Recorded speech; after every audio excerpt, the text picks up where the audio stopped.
Hari ini tanggal 5 November 2023, hari Kathina di Pusat Meditasi Sata Aryadhana. Hari ini, di hari Kathina ini, para donatur datang ya jauh-jauh untuk melakukan banyak kebajikan. Nah, ini juga adalah melepas, betul nggak? Apa yang dilepas? Materi, ya, materi dilepas. Kemudian apa lagi yang dilepas? Waktu dilepas, ya. Terus apa lagi yang dilepas? Ada nggak di rumah yang dilepas? Nah, suami dilepas, ya, istri dilepas datang ke sini, ya, anak dilepas, rumah dilepas sebentar, usaha juga dilepas, ya, demi untuk melakukan kebajikan. Ya. Nah, judul ceramah hari ini juga melepas, ya, melepas di awal, di tengah dan di akhir. Buddha di banyak kesempatannya mengajarkan Dhamma yang berkaitan dengan melepas ini. Buddha ajarkan di Culawaga ada, ya, di Paharada Sutta Anguttara Nikaya juga ada, Udana juga ada, banyak, ya, di banyak tempat.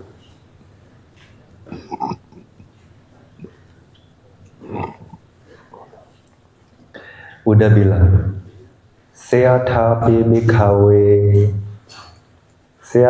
bhikkhave mahasamudo ekaraso lona raso ewamewa bhikkhave ayang dhamma winayo ekaraso wimuti raso. Ya, Buddha bilang gitu, ya.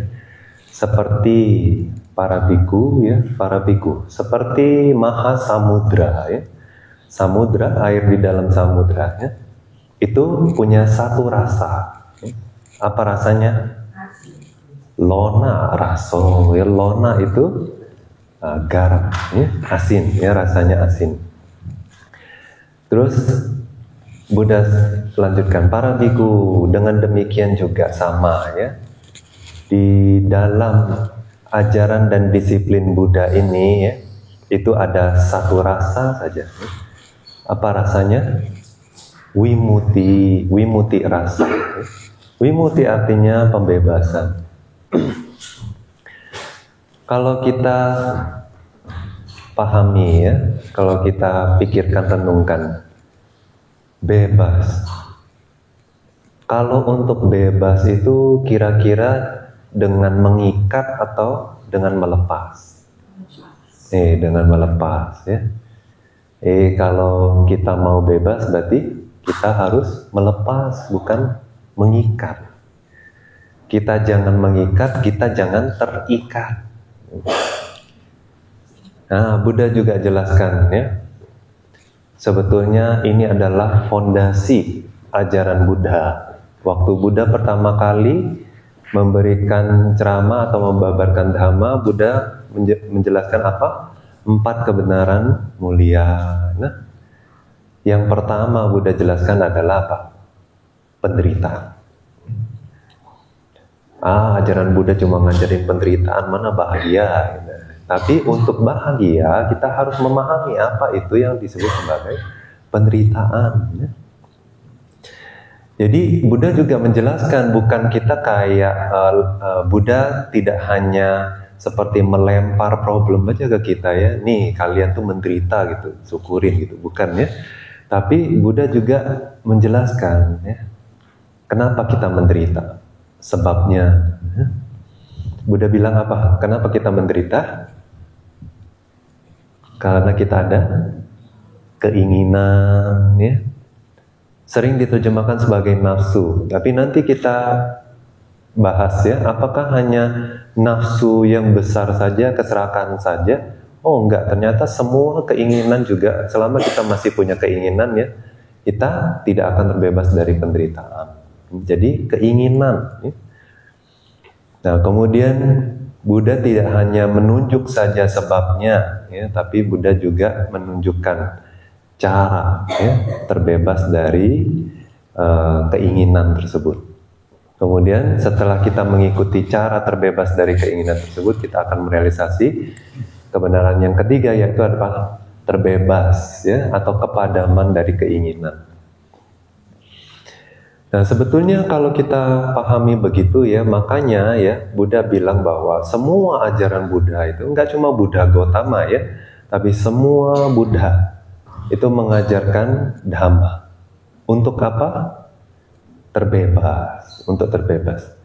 Jadi itu sebabnya Buddha sebut bahwa ajaran dan disiplin Buddha itu, ya, punya satu rasa saja, satu rasa, yaitu pembebasan. Nah, kalau kita tilik, ya, kalau kita renungkan, Buddha ajarin apa? Buddha ajarin kita untuk berdana, melakukan kebajikan, ya enggak? Macam-macam kebajikan, ya. Buddha sebut ada berdana juga kebajikan, ya. Pengendalian diri, yaitu menjaga moralitas atau sila, itu juga kebajikan. Terus memberikan pelayanan, artinya memberikan servis, ya. Jadi karena kita karena belas kasihan kita, makanya kita memberikan pelayanan. Kadang karena rasa hormat kita memberikan pelayanan, ya. Nah, tapi untuk membantu orang, untuk meringankan penderitaan orang, kita memberikan pelayanan untuk orang nyaman. Kemudian memberikan penghormatan, ya, kepada orang yang lebih senior dari kita, orang tua, paman, guru, ya, kepada Buddha, Dhamma, Sangha, itu juga kebajikan. Terus ikut berbahagia pun juga, ya, atas kebajikan orang lain juga kebajikan. Melimpahkan kebajikan yang sudah dilakukan juga kebajikan. Mendengarkan Dhamma, ikut menyebarkan Dhamma, ya, atau mengajar Dhamma. Terus apa lagi? Meluruskan pandangan. Ya, semua ini adalah kebajikan-kebajikan. Dan kalau kita lihat satu persatu, ya, kebajikan-kebajikan ini semua punya ciri apa? Punya rasa melepas. Ya enggak? Pembebasan. Waktu kita berdana, ya, melepas atau membuat ikatan yang baru? Lepas. Sebetulnya sih, ya, Buddha ngajarin kita untuk melepas, tapi nggak semua orang melepas. Kadang lepas sedikit, maunya banyak. Ya. Jadi melepas sembari mengikat ikatan yang baru. Betul enggak? Kita harus jujur sama diri sendiri, ya. Jadi seringkali begitu, tapi ya konsekuensinya ditanggung sendiri, kata Buddha. Kalau kalian melepas untuk membuat ikatan yang baru, itu artinya siap-siap lo, siap-siap untuk mendapatkan konsekuensinya lagi dengan ikatan yang baru. Kadang-kadang orang berdana supaya sehat, supaya kaya, supaya bebas dari penderitaan, ya, atau supaya jadi dewa dan lain sebagainya. Nah, itu artinya apa? Membuat ikatan yang baru. Jadi melepas lalu ikat lagi, ya. Nah, itu bukan tujuan untuk betul-betul terbebas, ya. Bebas sebentar, tapi maunya nempel lagi, gitu, ya. Nah, terus menjalankan moralitas juga, melepas enggak? Melepas, ya. Apa yang kita lepas? Kotoran batin kita, ya, kotoran batin kita yang kasar. Kotoran batin itu apa sih? Kayak kita bisa marah, ya, marah itu kotor batin kita. Terus yang membuat kita tidak tenang itu semua kotoran batin, ya. Gelisah, marah, benci, ya, pelit, ya, iri, sombong, ya, semua itu bikin kita batin tidak tenang, ya. Jadi semua yang bikin batin tidak damai, tidak tenang, ya, tidak hening, nah itu semua kotoran batin. Jadi waktu kita mengendalikan ucapan dan perbuatan, ya, kita sudah melepaskan, ya, kita tidak mengizinkan kita untuk dikendalikan oleh nafsu, kemarahan gitu ya. Kita tidak mau jadi budak, jadi kita melepas. Kita sedikit melepas kotoran batin kita itu, kita nggak ikuti. Nah, waktu kita tidak mengikuti kotoran batin, berarti kita melepas kebiasaan kita di dalam samsara. Ya. Kalau mau marah langsung marah, nah itu lepas lo artinya ya. Kalau serakah langsung, ya. Nah itu tidak melepas namanya, itu hanya mengikuti kotoran batin. Ya. Nah, kita untuk melepas kemelekatan terhadap samsara ya sedikit-sedikit itu kotoran batin yang kasar. Nah itu dari ucapan dan perbuatan. Jadi misalnya kita mau marah orang, ya, mau mengumpat, mau menghina, ya, mau berbohong, ya. Nah itu kita lepaskan. Lepas keinginan jahat kita yang kasar, ya, yang sampai membohongin orang. Yang khususnya apa? Membuat orang menderita dari ucapan kita dan perbuatan kita. Kita nggak mukul, kita nggak membunuh, kita nggak mencuri. Melepas. Nah kemudian dengan melakukan penghormatan, kita melepas nggak? Apa yang kita lepas? Ego kita, ya, kesombongan kita. Waktu kita menurunkan kepala kita, memberi hormat, ya, atau bahkan hanya mengangkat kedua tangan di dada, memberikan salam. Nah itu sudah melepas ego kita, ya, kita menurunkan, ya. Kita mengembangkan yang namanya apa? Rendah hati, ya. Nah di satu sisi kita melepaskan kesombongan kita, di sisi yang lain kita mengembangkan kualitas batin yang baik. Nah untuk apa sih ngembangin kualitas batin yang baik? Oke, apakah cukup enggak sih dengan mengendalikan diri, yang penting tidak melakukan kejahatan aja, tapi tidak mengembangkan kualitas batin? Apa bedanya? Sembari ngembangin kualitas batin yang baik, tapi juga tidak melakukan sesuatu yang tidak bajik. Tentu beda. Ya. Kalau Bante sering menggunakan perumpamaan apa? Kalau jalan itu jangan di pinggir kolam atau jangan di pinggir sungai. Kalau nggak mau kepleset masuk ke air, ya, kalau nggak mau basah. Karena apa? Di pinggir sungai itu, di bibir kolam, ya, itu apa? Licin, ya enggak? Licin. Jadi yang paling aman di mana? Jauh-jauh loh, ya enggak? Kalau nggak mau basah. Nah sama aja, jadi kita tahu batasan waktu kita belajar dhamma, ya, apa itu yang bajik, apa itu yang tidak bajik, ya, apa yang kualitas yang bikin orang makhluk lain menderita dan diri sendiri menderita, apa yang merupakan kualitas-kualitas batin yang harus dikembangkan, itu supaya apa? Kita tahu batasan, di mana sih bibirnya itu, bibir kolam itu di mana.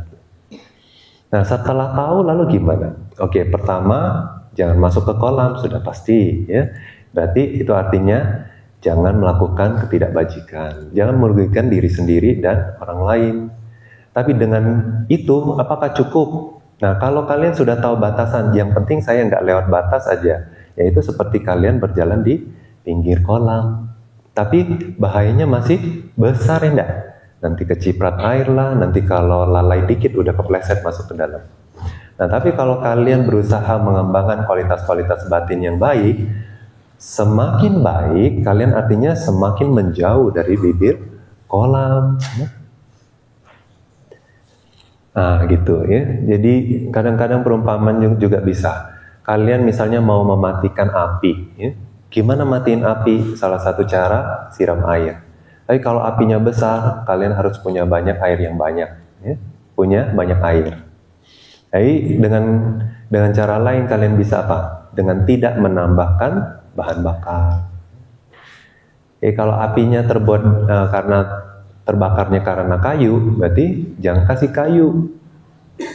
Atau kalau bisa jauhin apinya dari si kayu kering. Terus nanti apa yang terjadi dengan api? Mengecil ya. Lama-lama dia mungkin masih ada baranya, tapi belum mati sama sekali karena nggak ada bahan bakar, mungkin udah hampir mau mati ya. Nah waktu itu mudah nggak siram air langsung habis padam ya, mudah. Nah gitu juga sama ajaran Buddha itu ya. Dengan kalian menjalankan sila, dengan kalian mengembangkan kualitas-kualitas batin yang baik, itu artinya tidak menambahkan kayu bakar ke api yang sudah besar. Nah, kalau lama gitu ya, kita tidak kasih lagi bahan bakarnya, artinya menjauh gitu dari makanan-makan kotoran batin, makanan-makanan kotoran batin. Jauhin apa yang bikin kita berbohong, apa yang bikin kita mudah mencuri, ya, dan lain sebagainya, ya pelanggaran-pelanggaran itu. Jauhin. Kalau udah jauhin, apa yang terjadi? Apinya mengecil. Nah, jadi kalau kalian masih sering langgar sila ya, meditasi mana mudah. Kalau kalian masih sering nonton TV, dengar cerita, dengar lagu ya dan lain sebagainya, masih sering jalan-jalan ya, wisata kuliner. Nah, untuk meditasi agak susah, apa? Kruyuk ya enggak? Karena wisata kuliner hobi ya. Nah, terus juga kalau suka jalan-jalan, pikiran badannya ada di sini, pikirannya juga jalan-jalan karena masih kuat momentumnya. Jadi mana mudah sih untuk menenangkan batin ya kalau masih banyak pelanggaran sila, atau bahkan kalau enggak pelanggaran sila. Nanti wisata kuliner memangnya langgar sila enggak sih ya? Tapi kalau untuk menjalankan 8 sila itu penghal. Ya, itu hambatan. Apalagi mau sampai batinnya tenang, bisa konsentrasi bagus gitu ya. Nah, jadi kalau kalian sering menjalankan sila, apalagi 8 sila gitu ya, itu pasti lebih mudah untuk meditasi.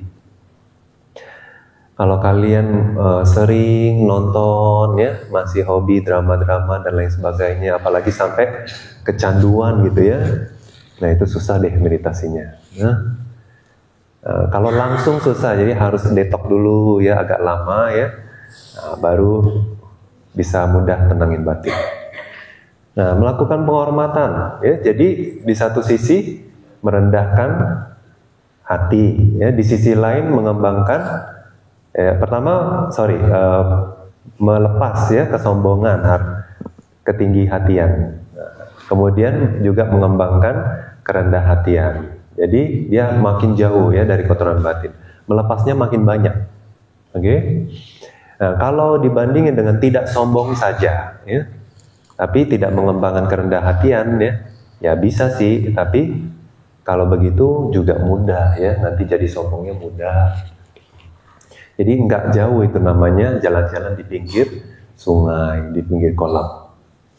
Nah, terus kebajikan yang lain ya.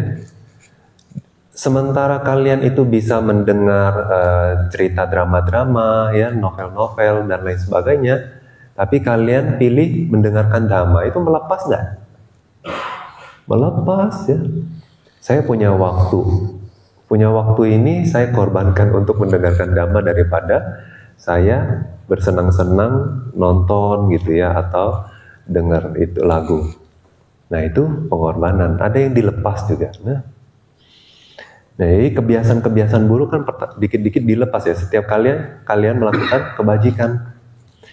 Nah, kalau kalian sering gitu ya ngembang kebajikan-kebajikan ini, artinya kalian banyak melepas. Banyak dengar dhamma artinya sudah banyak melepas.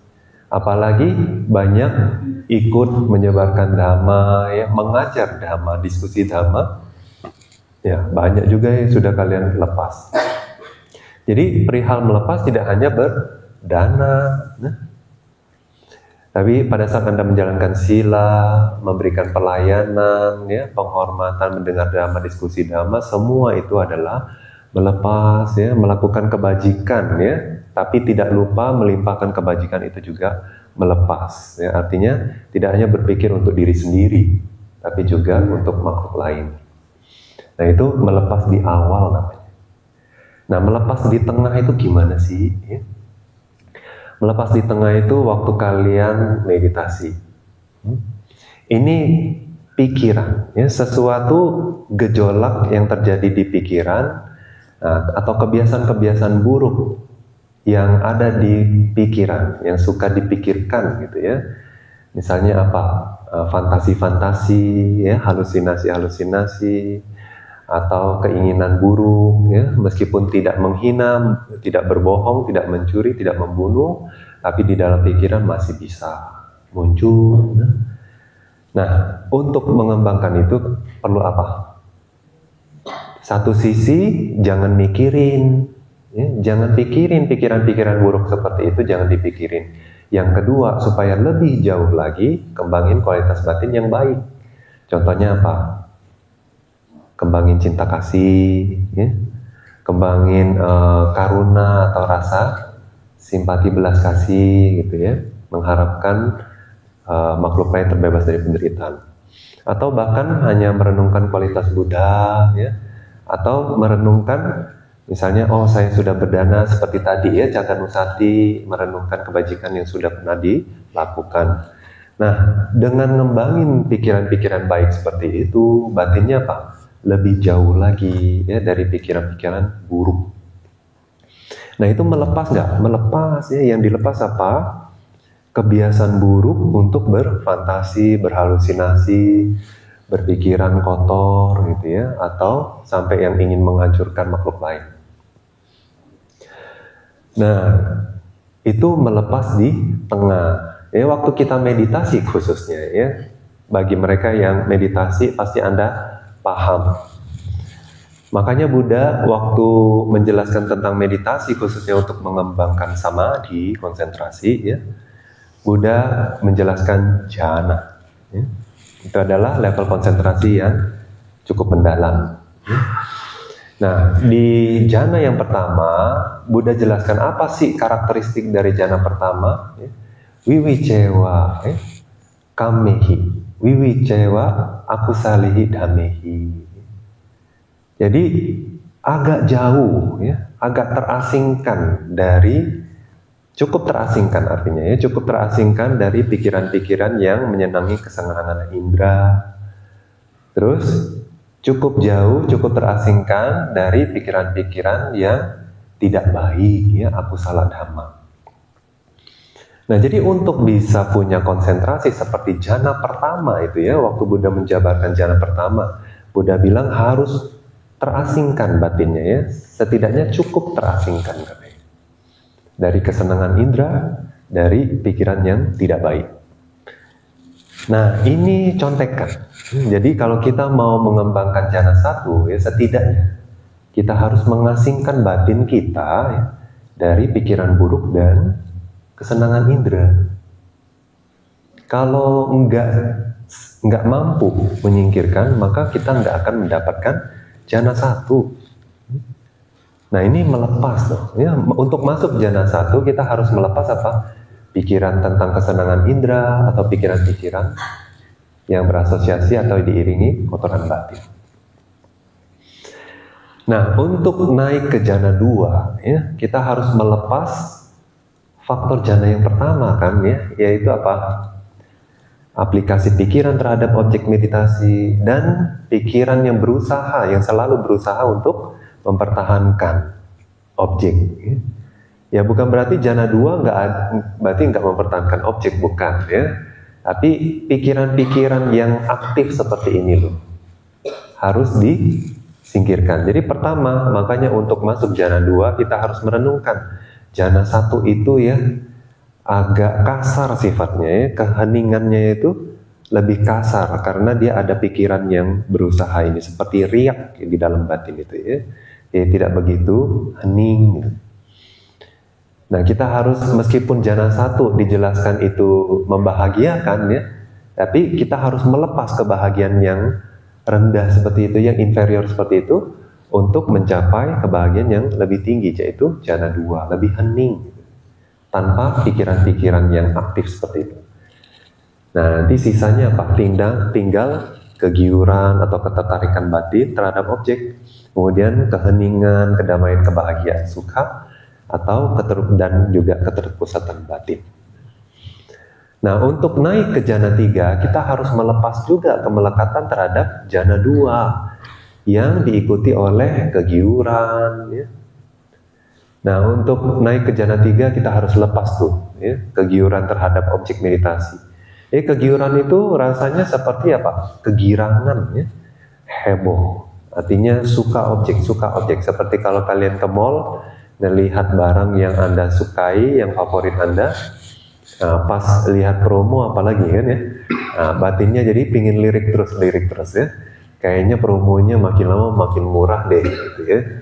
Nah, itu seperti itu pitik rasanya ya. Jadi pingin lagi lihat, tertarik. Nah, itu jadi girang batinnya ya. Nah, jadi untuk masuk ke jana 3 dia nggak ada ketertarikan itu ya. Jadi dia hening ya. Bahagianya tuh karena damai, bukan bahagia karena heboh. Nah, ini kita harus lepas, meskipun jana 2 itu adalah kebahagiaan, tapi kita harus melepas kebahagiaan yang lebih kasar untuk mendapatkan kebahagiaan yang lebih superior lagi, yang lebih agung lagi. Nah, untuk masuk ke jana 4 ya, kita pun harus melepas bahkan rasa bahagia dari ketenangan, keheningan, kedamaian. Ya. Karena rasa apapun yang muncul di dalam batin itu akan menjadi riak. Karena untuk konsentrasi penuh terhadap objek, nggak ada perasaan itu lebih bagus. Ada yang orang bilang bahwa punya perasaan itu mengganggu dalam pengambilan keputusan, gitu ya. Jadi nggak boleh pakai emosi, harus objektif katanya.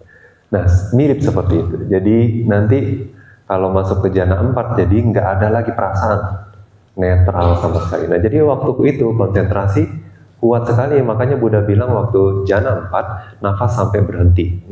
Nafas pun lupa, ya, sampai saking fokusnya ke objek meditasi. Nah, jadi kita harus melepas ya, bahkan perasaan yang begitu hening, damai, tenang gitu, untuk mendapatkan kebahagiaan yang Buddha anggap lebih tinggi dari yang tidak berperasaan. Artinya perasaan ini karena dia bisa berpotensi ya untuk menimbulkan perasaan yang lebih kasar lagi. Kalau masih ada perasaan, jadi tidak ada perasaan lebih bagus. Ya. Nah, mungkin kalian berpikir bahwa tidak ada perasaan, bagaimana bisa hidup? Nah, tapi itulah cara berpikir Buddha, cara berpikir orang suci, ya, cara berpikir orang yang ingin terbebas dari samsara dengan orang yang masih menyukai samsara itu berbeda, sudut pandangnya berbeda. Kalian kadang berpikir bahwa nggak ada perasaan, nggak bisa hidup. Tapi untuk Buddha memang nggak mau hidup, ya. Memang mau terbebas dari samsara, makanya terbebas dari segala perasaan itu malah lebih baik menurut Buddha. Nah, pelan-pelan kalian semakin berlatih, kalian semakin akan bisa memahami ya, yang Buddha, batin seorang Buddha, batin seorang arahat. Ya. Nah, kemudian jana 4 aja itu udah berarti melepas di tengah ya. Jadi dengan level konsentrasi seperti itu kita bisa melihat kebenaran, Buddha bilang ya. Nah, setelah melihat kebenaran, latih vipassana. Nah, kita melihat apa? Tubuh ini cuma fenomena materi yang muncul lenyap. Terus waktu kita lihat, oh kalau gitu apa yang bikin tubuh ini bergerak? Oh ternyata batin. Apa yang membuat tubuh ini berbicara gitu ya? Melakukan segala sesuatu, bahkan melakukan kebajikan. Oh ternyata ada penggeraknya itu batin. Seperti hardware dan software ya. Nah, waktu kita latih vipassana, kita paham bahwa sebetulnya di dalam tubuh ini yang saya kira, yang saya sebut sebagai aku, saya ya, ternyata cuma fenomena materi yang muncul lenyap dan juga fenomena batin yang muncul lenyap. Jadi benar-benar kalau kita lihat tubuh ini sebagai materi, dia kayak benda mati. Ya. Tapi karena ada batin aja, dia kayaknya masih bergerak. Ya. Organ-organ berfungsi dan lain sebagainya. Nah, karena masih ada batin, nggak ada batin, dia sudah kayak benda mati. Kalau kita renungkan kadang-kadang, lalu waktu saya berdana ke siapa? Jadi ini hanya batin dan materi yang berdana kepada batin dan materi. Jadi makanya Bante Sariputta bilang apa? Dunia ini kosong. Seolah-olah kita selalu menganggap bahwa saya ini saya, dia ya dia gitu ya. Kayak dunia ini ada banyak orang jadinya. Tapi kalau dilihat ya bahwa semuanya itu cuma batin dan materi ya, dunia ini nggak ada siapa-siapa dong. Cuma sebab akibat pula ya. Materi itu ada sebabnya muncul ya, kama ya, karena suhu, karena makanan ya, karena batin ya. Kemudian batin itu juga ada sebabnya pula ya. Karena kama juga, karena objek ya, karena ada landasannya, karena ada kontak ya kan. Batin juga berlanjut terus ya. Akhirnya ujung-ujungnya mau batin mau materi semuanya cuma sebab akibat. Nah, jadi yang berdana itu kenapa berdana? Karena sebab akibat aja. Mungkin dia karena dengar bahwa berdana itu bagus ya. Nah, terus yang menerima juga cuma sebab akibat aja ya. Jadi kalau kita bilang batin berdana ke batin, batin berdana ke kualitas batin gitu. Itu ya, yang menerima juga hanyalah batin, yang berdana juga batin ya, batin jasmani. Jadi dunia ini apa? Kosong. Nah, setelah kita memahami itu saja ya, kita bisa melepas banyak hal. Ya, pertama waktu melihat kadang kita belum bisa melepas, tapi waktu kita sering renungkan ya, nah pelan-pelan ya persepsi akan diri itu lepas. Nah terus juga kalau kita sering renungkan begini ya, waktu kita marah, nah kita marah ke siapa? Yang marah siapa? Batin marah ke batin misalnya ya. Atau batin marah ke materi, yang mana sebetulnya kosong ya, cuma sebab akibat aja. Kalau sebabnya nggak ada ya materinya berubah, batinnya berubah. Nah jadi waktu kita merenungkan seperti itu kayaknya percuma marah. Kayak sasarannya tuh nggak tepat gitu, kayak kita sembarang lempar, tapi nggak ada sasaran, ternyata kosong di situ. Nah waktu kita merenung seperti itu, jadi nafsu kemana? Apa yang kita nafsuin sih sebetulnya? Saya nafsu ke dia misalnya ya. Dia cuma apa? Materi dan batin. Kosong, nggak ada siapa-siapa di situ. Waktu marah juga, marah nggak ada siapa-siapa yang kita marahin. Waktu kita iri ke siapanya? Apanya yang kita iri? Materinya, batinnya gitu. Nah, juga waktu kita misalnya mengharapkan ini dan itu gitu, apa sih yang kita harapkan? Yang berharap apa sih? Ya kosong semua. Nah, waktu kita melihat semuanya muncul lenyap ya. Nah, baru kita memahami bahwa segala sesuatu di dunia ini ya, karena dunia ini pada dasarnya kosong ya. Jadi semuanya itu kayak tidak kekal. Nah, yang tidak kekal seperti itu, yang selalu lenyap seperti itu, apakah membahagiakan? Apakah bisa memberikan kebahagiaan? Orang kosong di situ nggak ada apa-apa ya. Nah, seringkali kita berhalusinasi bahwa itu bisa membuat saya bahagia. Nah, tapi sesungguhnya kita mengharapkan di atas kekosongan. Jadi bahagia nggak? Nggak bisa bahagia, nggak bisa memberikan kepuasan yang sejati, yang kekal. Nah, tapi kita berhalusinasi. Jadi selama ini kita hidup itu, sepanjang hidup ini, Anda hidup 40 tahun, 50 tahun, 60 tahun, ini ya berhalusinasi. Nah, terus akhirnya kita tahu bahwa ini semua cuma sebab akibat. Saya nggak ada kendali sebetulnya. Nah, waktu kita sering merenungkan itu, renungkan lagi ya, kita pelan-pelan melepas apa? Jati diri kita, ego kita ya, persepsi kita terhadap dunia, halusinasi kita selama ini, kita lepas. Nah, waktu kita mau menerima kebenaran itu ya, kita menjadi kebenaran itu. membaur, dan menjadi bagian dari kebenaran itu. Jadi waktu Buddha bilang bahwa saya tidak berargumen dengan dunia, saya tidak berlawanan, artinya saya tidak berkonfrontasi dengan dunia. Dunialah yang berkonfrontasi terhadap saya. Karena Buddha udah melebur, melebur dengan dunia. Buddha hanya bilang bahwa ini benar, ini salah. Tapi kebenaran itu Buddha tidak pegang kuat. Artinya Buddha menjelaskan seperti kalau Anda pergi membuat rakit gitu ya, bikin rakit.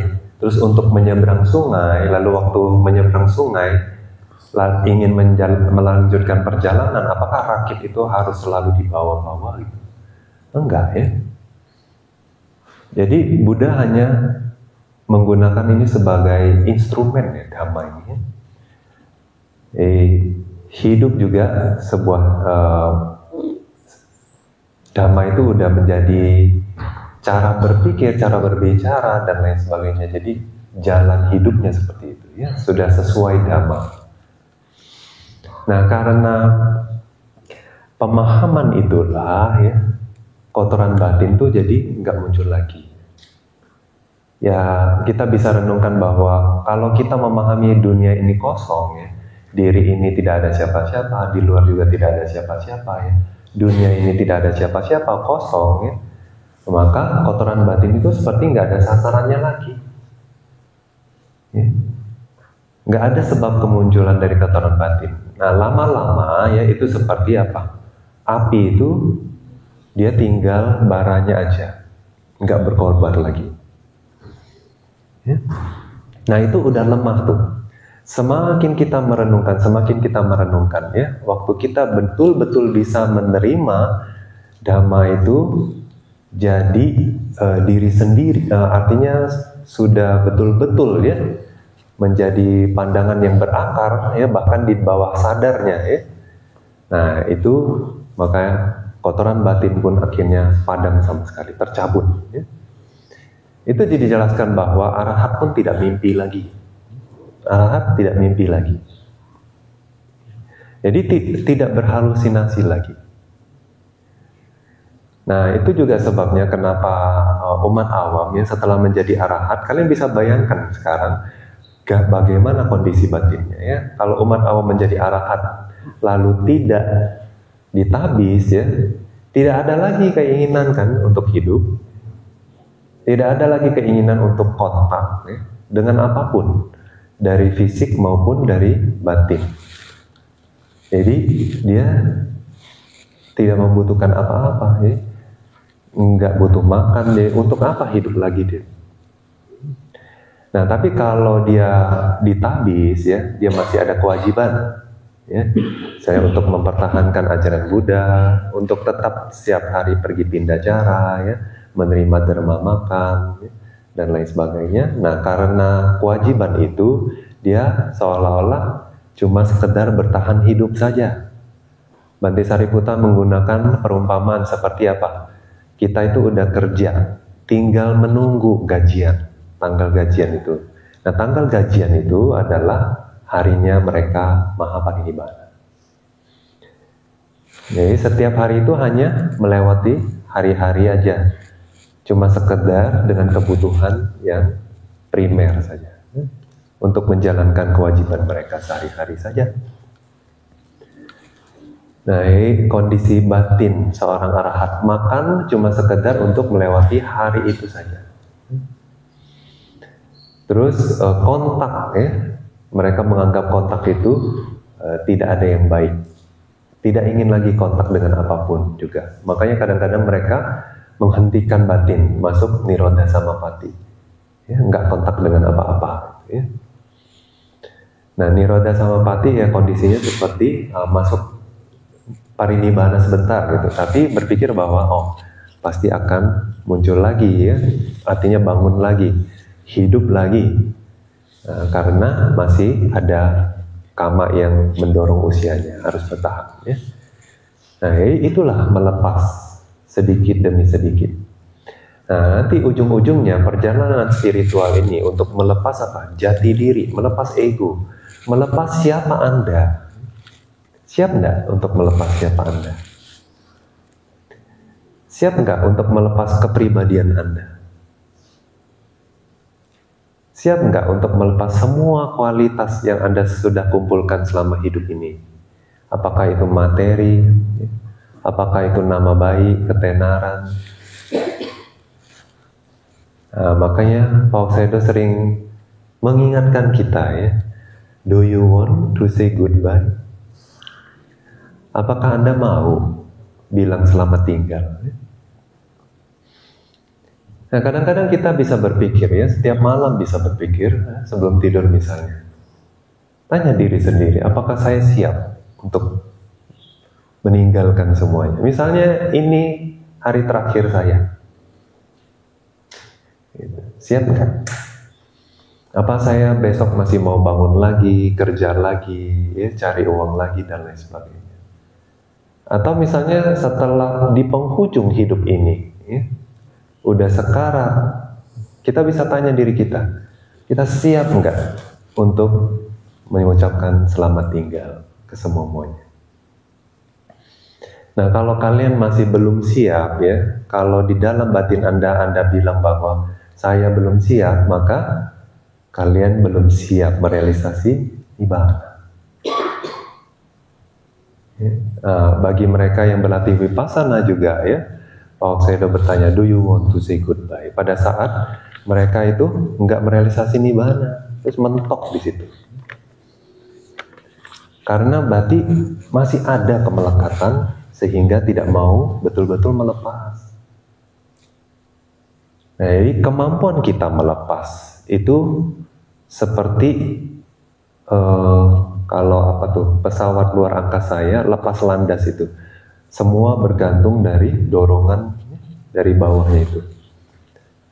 Semakin kuat dorongannya, semakin tinggi dia akan terbang.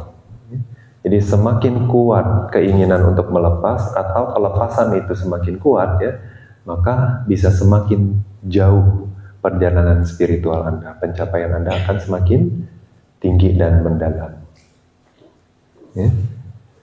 Nah, inilah melepas di awal, di tengah, dan di akhir. Ini juga yang Buddha maksudkan sebagai apa? Bahwa ajaran dan disiplin ini punya satu rasa, yaitu apa? Melepas. Jadi kalau kita belum bisa melepas, kita tidak akan bisa menikmati rasa dari ajaran Buddha ini. Buddha jelaskan seperti kita itu sendok di dalam sup. Sendok tidak merasakan sup, ya. Hanya lidah yang merasakan sup. Nah, jadi meskipun kita ada di dalam Buddha Sasana, kalau kita tidak berusaha melepas, ya, maka kita tidak akan bisa menikmati ajaran Buddha. Kita hanya numpang lewat saja. Ya, kenyataannya kita masih di sini. Berarti waktu Buddha muncul di dunia kita numpang lewat dong, ya. Apakah kita cacing? Apakah kita orang yang sedang mabuk? Ya, pas Buddha lewat kita juga nggak peduli. Ya, atau kita orang-orang yang berpandangan salah, bahkan menghujat Buddha dan para murid-murid beliau. Nah, itu sebabnya kita ketinggalan di sini. Jadi kita harus belajar melepas. Ya, dimanapun Anda, ya, apakah Anda seorang umat awam, apakah Anda seorang yogi, apakah Anda seorang syale, samanera, bhikkhu, kemanapun tujuan Anda, jika Anda tidak bisa menikmati rasa dhamma ini, yaitu melepas, ya, kalau dengan tanda kutip Anda tidak bisa melepas, masih belum bisa melepas, maka kita tidak akan merasa bahagia. Di dalam hidup ini, mungkin kadang-kadang Anda mencari kebahagiaan-kebahagiaan semu. Tapi kebahagiaan itu bukan karena melepas. Ya, karena mengikat lagi. Jadi, ya tidak akan lepas loh ya. Kalau itu yang Anda mau, ya silakan saja. Silakan diambil konsekuensinya juga ya. Ya, tapi sebagai murid Buddha, Buddha karena kasih sayang beliau ya kepada kita loh. Bukan karena kemelekatan beliau terhadap kita. Bukan karena kemelekatan Buddha terhadap kita, Buddha mengajarkan Dhamma. Bukan. Tapi karena Buddha kasihan sama kita. Nah, Buddha ingin kita merealisasi apa yang Buddha rasakan. Dari awal Buddha mengajarkan kita melepas, di tengah juga Buddha mengajarkan kita melepas, di akhir juga Buddha mengajarkan kita melepas. Jadi kita sebagai orang yang berlindung kepada Buddha, Dhamma dan Sangha, setidaknya kita ingat ya ajaran Buddha ini. Pelan-pelan renungkan, pelan-pelan sedikit demi sedikit melepas sesuai kapasitas Anda masing-masing, sesuai keinginan luhur, cita-cita luhur kalian masing-masing. Semoga kita bersama-sama bisa belajar melepas ya, hingga kita melakukan pelepasan yang luar biasa hingga terbebas dari samsara. Sadhu, sadhu, sadhu.